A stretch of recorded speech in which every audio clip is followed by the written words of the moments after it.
الحمد لله رب العالمين وبه نستعين على أمور الدنيا والدين صلى الله على سيدنا محمد وعلى آله وصحبه أجمعين nebigu sala allahu calayhi wasalam markii uu hubsaday in adeerkii abudaalib ballan qaaday difaacidiisa inta uu fariinta rabbigii gaarsiinayo uu maalin buurta safa dusheeda istaagay oo qayliyey waa waray saa waxaa usoo kulmay jilibadii quraysheed markaas buu ugu yeeray inay alle waxidaan risaaladiisa iyo maalinta aakhirana rumeeyaan bukhaari dacal qisadan ka mid ah buu ibnu cabbaas ka wariyey oo yidhi markii ay soo degtay aayaddan wa andir cashiirataka alaqrabiin oo u dig muxamedow sala allahu calayhi wasalam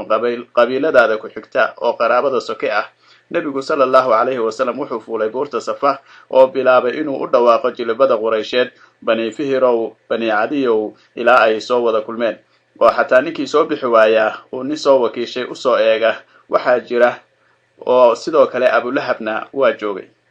markaas buu nebigu sala allahu calayhi wasalam yidhi bal ka warrama haddii aan idiin sheego inay fardo duulaan idinku ahi buurta docdeeda kale soo faranayaan ma iga rumaysan lahaydeen waxay yidhaahdeen haa oo been kuguma aanu baran wuxuu yidhi haddaba waxaan idinka digayaa cadaab daran oo soo fool leh se abulahab baa yidhi hooge maanta oo dhan oo waxaas baad noo soo kulmisay markaas baa ilaahay jalla wacalaa wuxuu soo dejiyey tabbat yadaa abilahabi wa tabba ha hoogo labadii gacmood oo abilahab waaba hoogeen muslim wuxuu dacal qisadan ka mid ah ka wariyey abu hurayre allaha ka raali noqday oo yidhi markii ay soo degtay aayaddan wa andur cashiirataka alaqrabiin oo u dig muxamedow sala allahu calayhi wasalam qaraabadaada ku xigtaa rasuulku sala allahu calayhi wasalam wuxuu u yeeray dhammaan quraysh saa waa isu soo kulmeen oo siiyey dignin guud dabadeed wuxuu si gaara ula sii hadlay qabiilooyin cayiman oo yidhi kulanka quraysheedow ka badbaadiya nafihiina naar kulanka bani kacabow ka badbaadiya nafihiina naar faadimo binti maxamedey ka badbaadiya nafihiina naar wallaahi baanan anigu ilaahay agtii waxba idinka tari karin riximka aad igu leedihiin waa qaboojinayaa oo idinku xidhiirinaya dhawaaqaas dheer oo gaarsiinta xeesha dheer ah rasuulku sala allahu calayhi wasalam wuxuu dadkii dad ugu xigay ku gaarsiiyey oo ugu sheegay inay alle diintiisa oo ay rumeeyaan oo ku dhaqmaan oo keliya ay uga badbaadi karaan cadaabta ayna taa noqonayso midda loo eegi doono xiriirkooda mustaqbalka isaga iyo iyaga dhexdooda iyo in wada dhalashada qabiil ee nolosha carbeed aasaas u ahayd ay joogsatay waagan cusub ee islaamka miisaanka wax lagu fiirin doonaa ma noqon doono qabyaalad ee waa islaamka hadda iyo wixii ka dambeeya ku dhawaaqidii xaqa iyo raadkii ay mushrikiinta ku reebtay dhawaaqaas hore dayaankiisii oo weli maka iyo dacaladeeda ka sii yeeraya buu alle amar kale soo dejiyey fastac bimaa tu'mar wacrid cani lmushrikiin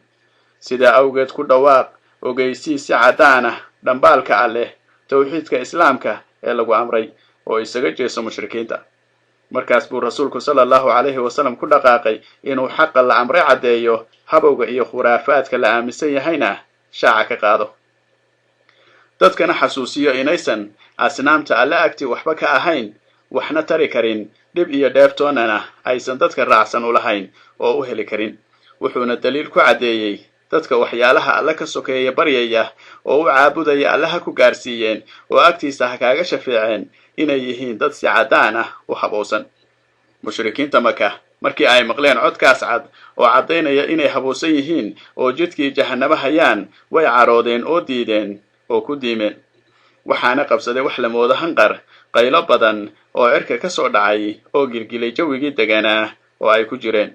waxayna qurayshi fadhiga uga kacday sidii loo damin lahaa kacaankaas kadiska u qarxay oo halista ku haya dhaqamadii iyo hiddihii ay iska dhaxleen fadhigii bay ka kacday maxaa yeelay qurayshi waxay garatay alle keliya oo ilaahnimada iyo cibaadada loo daayo oo risaaladiisa la raaco maalinta aakhiro oo la rumeeyo ay macnaheedu tahay inay si buuxda isu dhiibaan oo u hoggaansamaan oo aysan khiyaar u helayn naftooda iyo maalkooda cid kale oo ay maamulaan warkeeda daaye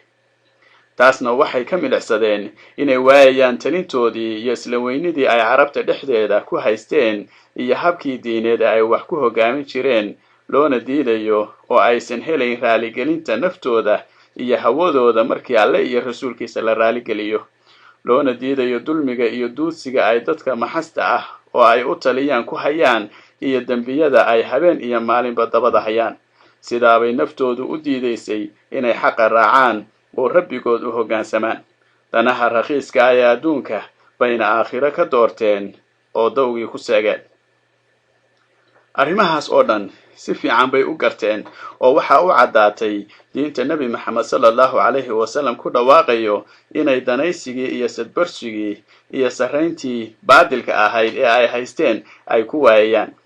waana sababta ay nafahoodu u diidayeen ugana gilgisheen inay qaataan meeqaamka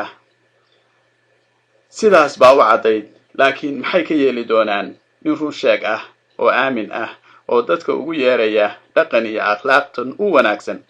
ee u sarraysa oo faraya waxsan oo dhan waxun oo dhan reebaya nin sidaas yeelaya oo aysan wax wanaag kula mid ah kacab hore u arag una maqal way wareereen wayna ahaydba inay wareeraan markii ay dhinac walba wax ka eegeenna way garan waayeen tala aan ahayn inay adeerkii abudaalib u tagaan oo ay weydiistaan inuu ka celiyo wiilka uu adeerka u yahay